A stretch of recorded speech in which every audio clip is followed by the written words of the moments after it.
अस्सलाम वालेकुम दोस्तों, तुसीं देख रहे हो हसीन पंजाब टीवी ते मैं तुहाडा मेज़बान अमीर हमजा। दोस्तों, सब तो पहले अपने चैनल हसीन पंजाब टीवी नूं करो सबसक्राइब ते नाल लगे बैल दा बटन दबाओ ताकि साडी हर नई आने वाली वीडियो साडे वीरां तक आसानी नाल पहुंच सके और तुसीं ये वीडियो देखो सब तो पहले। अज जनाब अपने वीरां भरावां वास्ते गां दी वीडियो लैके हाज़र होए हैं। जर्सी ते फ्रीजन दा क्रॉस है, पहला सुबह सूई है माशाल्लाह, बड़ी ही खूबसूरत पिछे बच्ची हैगी है।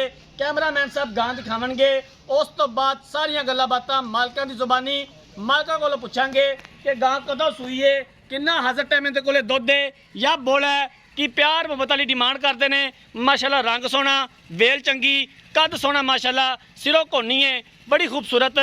पहला सुबह सूई है, मूँह चार दंद है, बड़ी खूबसूरत माशाल्लाह। अच्छे तरीके दे नाल कैमरामैन साहब गां दिखानी है, दिखावन दे विच कोई कमी पेशी ना रवे। बाकी लैने देने मुकद्दर ने, सोहना थन लग्या होया है और सोहनिया विरला ने माशाल्लाह। इनू भाईजान खोल के टोरिया जे। हर रोज़ कोशिश करी दी है कि अपने वीरां भरावां नूं अच्छे तो अच्छा जानवर दिखा सकीए। बाकी लैने देने मुकद्दर ने। आरफ वाला इस गां की लोकेशन है। आरफ वाले तो 4 तो 5 किलोमीटर के फासले ते ये जानवर खलोता है। पहला सुबह सूई है, मूँह चार दंद ने। बाकी हर एक चीज़ कैमरे के सामने आ, वीरां के सामने आ। जर्सी ते फ्रीजन का क्रॉस है। हमेशा कोशिश करी दी है कि अच्छे तो अच्छा जानवर अपने वीरां भरावां नूं दिखा सकीए। बाकी लैने देने मुकद्दर ने माशाल्लाह, रंग सोना, बड़ी खूबसूरत है। पिछे वच्छी भी माशाल्लाह बड़ी खूबसूरत है, नाड़वा नाल है। ये कदों सूई है भाईजान? कल शाम नूं सूई है। ठीक हो गया जी।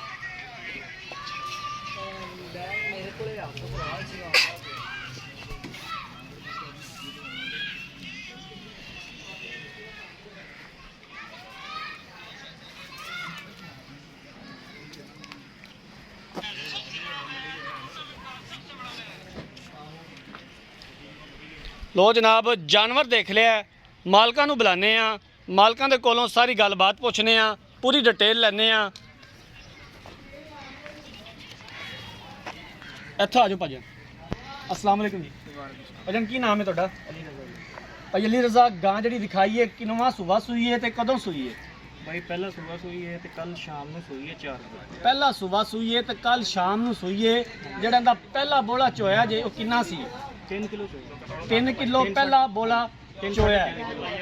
ठीक हो गया। हुण शाम की चवाई इन्हां दी तुसीं करनी है, दूसरी चवाई हुण करनी है। ठीक हो गया। कोई इहदे थना दा वाधा घाटा, कोई किसी किस्म का मसला किसी किस्म का कोई मसला नहीं। अगर कोई मसला हो तो आप जिम्मेदार हैं जी। ठीक हो गया। अपना मूँह चोगी है? मूँह चौकी। ठीक हो गया। की इहदी डिमांड है, किन्ने दे पैसे ने? प्यार मुहब्बत वाले किन्ने दी आपां मज अपना गां फाइनल बेचनी है? 2,25,000 2,25,000 रुपया डिमांड है। इहदे विचों घरे आया दा दीद प्यार किन्ना को हो जाएगा? साडे वीरां नाल खुसूसी प्यार मुहब्बत किन्ना को हो जाएगा? 5,000। अच्छा, 5,000 2,20,000 की फाइनल बेचनी है। इहदे विचों मजीद गुंजाइश हो जाएगी? तो कोई भरा चल के आएगा तो कोशिश करा कर लाँगे कोशिश मजीद भी। ठीक हो गया। कैमरामैन साहब गां दिखा दिओ। पहला सुबह सूई है, कल शाम नूं सूई है। पहला बोला 3 तो 3.5 लीटर चोया है। दूसरी चवाई हुण करनी है मालका ने। मूँह चोगी है। पहला सुबह सूई है, पिछे बच्ची है। 2,25,000 रुपया इहदा रेट किया है तो 2,20,000 के विचों आते हैं। मजीद गुंजाइश कर लवांगे और असीं इंशाअल्लाह ताला प्यार मुहब्बत करवावांगे जितों तक हो सकिया। अगर किसी वीर भरा ने जानवर खरीदना है, रब्ता नंबर 0312 612 2054 इस नंबर पर व्हाट्सएप बनी है। अगर साड़ी अज वाली वीडियो पसंद आए, वीडियो लाइक तो शेयर जरूर करना है। जिंदगी रही तो मिलांगे एक नई वीडियो के नाल। अपने मेज़बान अमीर हमजा ने दो इजाज़त। अल्लाह हाफिज़।